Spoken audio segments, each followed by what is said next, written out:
Hello everyone, আশা করি আপনারা সবাই ভালো আছেন। দেখুন, এমএস ওয়ার্ডের সাহায্যে আপনি একটা পুরাতন ডকুমেন্টকে কীভাবে নতুন করবেন আজকের ভিডিওতে সেটা আপনাদেরকে দেখাবো। তো চলুন দেখে নেওয়া যাক। আমি চলে যাচ্ছি আমার কম্পিউটার স্ক্রিনে। দেখতে পাচ্ছেন আমি আমার এখানে এমএস ওয়ার্ডের একটা পেজ ওপেন করে নিয়েছি। এখন আপনি কী করবেন, প্রথমে আপনি যেটা করবেন, যে ছবিটা আপনি এখানে এনে পরিষ্কার করতে চান পুরাতন ডকুমেন্ট, সেটাকে যেটা করবেন, এখানে ইনসার্টে ক্লিক করবেন, তারপর এখানে পিকচারে ক্লিক করবেন, তারপর আপনি যেখানে আছে আপনার ছবিগুলো সেখান থেকে সিলেক্ট করে এখানে ইনসার্টে ক্লিক করে দেবেন। দেখুন আমার এখানে দুইটা পিকচার ইনসার্ট হয়েছে। এখন আপনি যেটা দেখতে পাচ্ছেন, এখানে কিন্তু একটা পিকচারও সুন্দর পরিষ্কার না, এই যে দেখতে পাচ্ছেন পরিষ্কার নয়। সেজন্য আপনি যেটা করবেন, এই যে পিকচার দেখতে পাচ্ছেন এখানে ডাবল ক্লিক করবেন।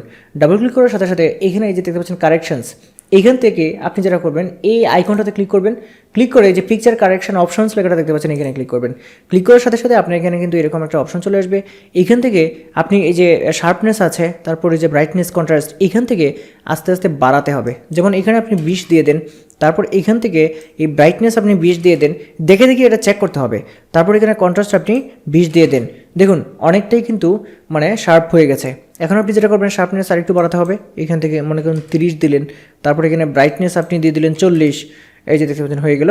আর কন্ট্রাস্ট দিয়ে দিলেন হচ্ছে 30, এই যে দেখুন মোটামুটি না কন্ট্রাস্ট 25 দেন, এই যে দেখুন সুন্দরভাবে একদম ক্লিয়ার হয়ে গেছে, একদম কিন্তু ক্লিয়ার হয়ে গেছে। সো এইভাবে এখন দেখুন নিচেরটা, এই যে নিচেরটা দেখুন, নিচেরটা কি কালো, সেটাকে যদি কারেকশন করতে চান এটাতে ক্লিক করবেন। এটাতে ক্লিক করে এখান থেকে কি করবেন, শার্পনেস আপনি দিয়ে দেন হচ্ছে 30, 35, ব্রাইটনেস দিয়ে দেন হচ্ছে 60, এই যে দেখুন এখানে কন্ট্রাস্ট দিয়ে দেন হচ্ছে 20। দেখুন একদম পরিষ্কার হয়ে গেছে। এখন কিন্তু কোনো মানে আপনার প্রিন্টারের কালি অতিরিক্ত কালি খরচা না করেই কিন্তু আপনি সেটাকে কী করতে পারবেন, সুন্দর করে এটাকে প্রিন্ট আউট করতে পারবেন। সো বন্ধুরা, আজকে দেখানোর চেষ্টা করেছি কীভাবে একটা মানে একদম গুটগুটে কালো মানে এইগুলোকে আমি একটু কপি করে নিচ্ছি, তাহলে কিন্তু আপনি বুঝতে পারবেন। নতুন একটা এতে কপি করে নিচ্ছি। হ্যাঁ, এটাকে এই সাইডে রেখে দিচ্ছি, এটাকে এই সাইডে। এই যে দেখুন এটা কীরকম ছিল আগে, এই যে দেখুন এটা এরকম ছিল।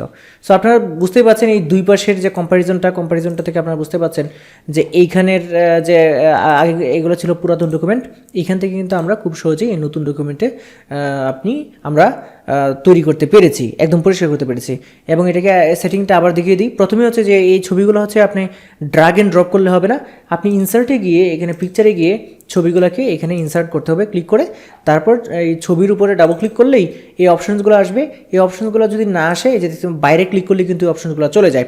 ছবির উপরে ডাবল ক্লিক করবেন, তারপর এই অপশনগুলো আসবে এবং আপনি এখানে কারেকশনের অপশনের আইকনটাতে ক্লিক করবেন, তারপর এখানে পিকচার কারেকশনে ক্লিক করবেন। তারপর এই অংশটাতে আপনি শার্পনেস দিয়ে দিবেন 35, ব্রাইটনেস 60 এবং কন্ট্রাস্ট, এই যে ব্রাইটনেস দিয়ে দিবেন 35, তারপর শার্পনেস 35, ব্রাইটনেস 60 এবং এখানে কন্ট্রাস্ট দিয়ে দেবেন হচ্ছে 20। এই দেখতে পাচ্ছেন সুন্দরভাবে পরিষ্কার হয়ে গেল। সো বন্ধুরা, আশা করছি আজকের এই ভিডিওর মাধ্যমে আপনারা শিখতে পেরেছেন কীভাবে পুরাতন ডকুমেন্টকে এমএস ওয়ার্ডে নতুন করতে হয়। সো বন্ধুরা, আশা করছি আজকের এই ভিডিওটা আপনাদের ভালো লেগেছে। যদি ভিডিও ভালো লাগে অবশ্যই ভিডিওটা লাইক করে দেবেন এবং ভিডিওটা শেয়ার করে দেবেন। আর হ্যাঁ, আপনি যদি আমার চ্যানেলে নতুন হয়ে থাকেন তাহলে চ্যানেলটি সাবস্ক্রাইব করে রাখবেন। আজকের ভিডিও পর্যন্ত সবাই ভালো থাকবেন। আল্লাহ হাফিজ।